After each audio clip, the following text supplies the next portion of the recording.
Different people interpret media messages differently, according to their age and life experience. That is one of the key concepts of media literacy, and it also helps us understand our TV and movie rating systems. Programs that are appropriate for adults and older children, for example, may not be the best for younger children.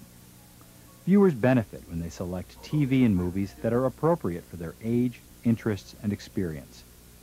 In this example, viewers of different ages and backgrounds are watching the same program about sharks. Each one of them has a different reaction to the show. It made me feel excited. When the shark came up looking close, it was like cool because you could see his eyes. I'm scared a little bit. And what was scary to you? When the shark was getting the fish. I was afraid me and Mike got hurt by the sharks. It made me feel good because it was cool. It made me feel scared. Like I'm gonna throw up. It felt like it was cool. Oh, because I like sharks a lot. Scary. The shark looked really hungry, and because he had food in his hand, that the shark might go for his hand instead of the fish. It was like in a horror movie. It was kind of made me feel safe that I was watching it at school, because I knew that nothing would bad happen. I was a little frightened because I thought maybe when the shark at the end went to bite his hand, that he's going to bite his hand off. Kind of scary. And I was also feeling like a little edgy because I wanted to know if the shark was going to bite him or not. More and more sharks kept coming, so it was like I thought it was going to be a feeding frenzy or something. It was kind of really scary, but because when he went down and they said that he had to give his arm to the shark, and it could be like shark has really sharp teeth, so it could bite it off. It gave a little bit of sympathy to the shark. Like the shark didn't do anything, and then they're going to shoot this gun at them. And it didn't seem right. It made me feel that like something was going to happen to him, because in the Jaws movies, every time the music comes on, the shark's closer to the boat and somebody dies or somebody get eaten by the shark. It was kind of scary how, like, he was doing it and the gun wasn't working, and like that was supposed to try to save his life, but it's kind of scary. Suspense and fear. Like, I couldn't imagine being in that situation.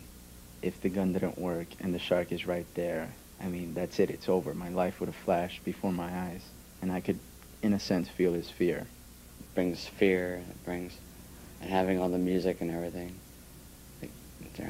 like Jaws, and they're about to attack you, and it's just scary. I felt scared for the diver, but then I had a little bit of hope for him because he had the gun. I'm pretty sure that they would end up being successful. I mean, majority of TV shows don't like to end up in a bloody or quite of a yucky type of situation, you know. So I'm pretty sure that it ended up in something that they were able to accomplish what they wanted. The sound made the whole picture scary. But if you look at the video carefully, I saw the person with the food in his hand. He was kind of stimulating the shark. So it didn't seem that the shark was actually attacking him, but he was putting his hand into the shark's mouth. So it wasn't that scary to me, just the sound made it sound like Jaws. I thought the narrator made it sound kind of scary because his tone of voice made me anticipate something bad was going to happen. I was waiting for the shark to sort of be like, and like take the guy's suit off or something, and something horrible. I was sort of let down when his gun didn't work. It was sort of a letdown for the whole entire thing. I was waiting for maybe a little more blood spill or something like that. Even though it was meant for educational purposes and not entertainment, it was very entertaining. Felt a little anxious watching what these men were going through. It made me feel a little fearful and a little in awe. And you know, you always wonder when you watch these things, if somebody's there filming, then what's their position? You know, I mean, if this is so dramatic, or if you see somebody climbing Mount Everest, if this is so horrible and so dangerous, there's a guy standing there with a camera filming all this. So that's not saying it's trivial, but you still wonder how truly dangerous it really is. I was surprised how much the scientists, how much effort they put into trying to do the experiment. And of course it was upsetting when the gun didn't go off.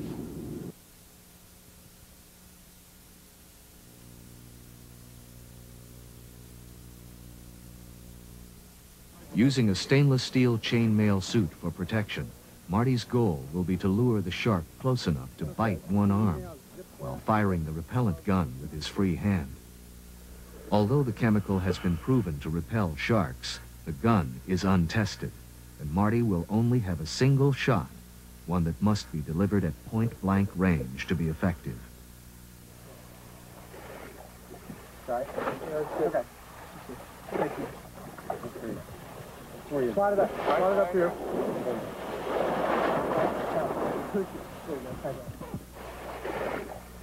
Sorry. Yep, I got you. I'm not going to be able to get in.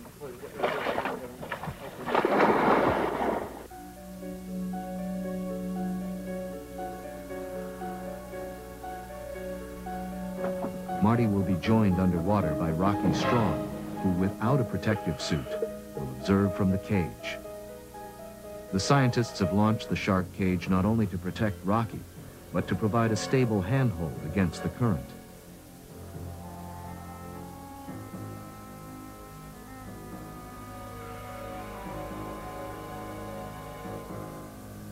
Although they are highly stimulated by the bait and chum in the water, the hungry sharks are cautious.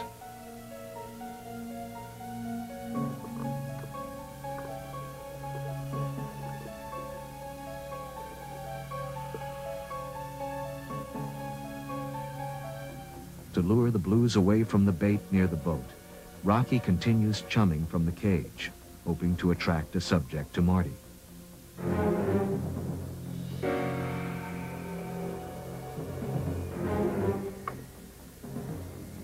But the shark snatches Marty's fish away before a shot can be fired. He will have to draw them closer.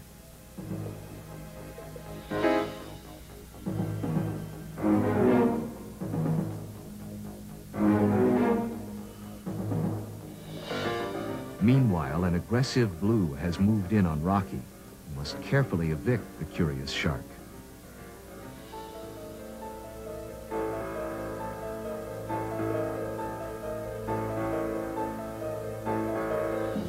On the verge of a feeding frenzy, a third shark arrives, slowly circling on the threshold of attack.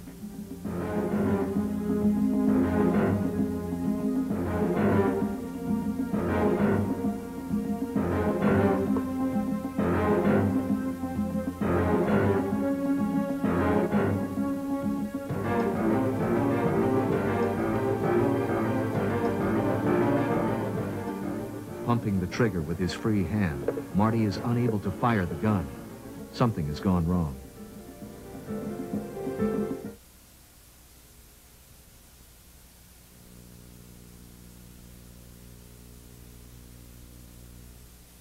A TV guide is an excellent tool for making informed decisions about what TV shows to watch. You can use the TV guide grid or read the show names and descriptions from the list of programs. To start using the TV guide grid, look first at the top where the time periods are shown.